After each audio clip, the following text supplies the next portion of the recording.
everyone, welcome to EnKoreMakeup, and we are at the Mac Pro counter, and we're here with a body painter. What's your name, hon? My name's Melanie Lewis.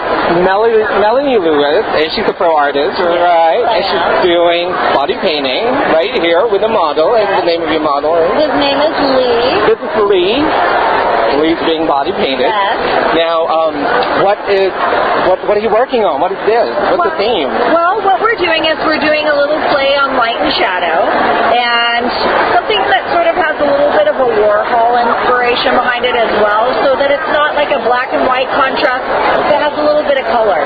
Right. Oh, wow. So it looks more like, to me, it looks like a newsprint that's been run into like a four-color plate. Yes, okay. Exactly. Almost like a silk screen or a newsprint. Yes. Exactly. Okay, now with body painting, what's your tip?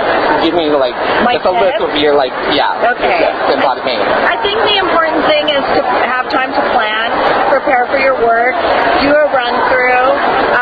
Don't be afraid to experiment. Just don't do it on the day of your job. And I think that having a nice wide selection of products to work with as well. Some of my favorites are the macrame cake and the mixing mediums that we're using today. Make it very easy and effortless. So just research, do your homework, find out what works good for you.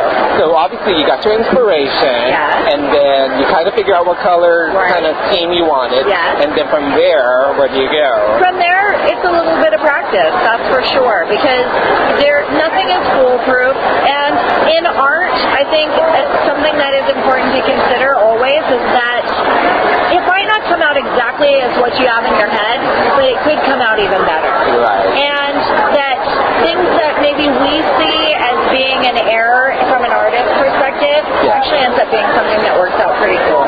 Okay, cool. So planning and executing and practicing makes a big difference in body painting success. Right. Now, I see you're working on chroma cakes with a mixing medium.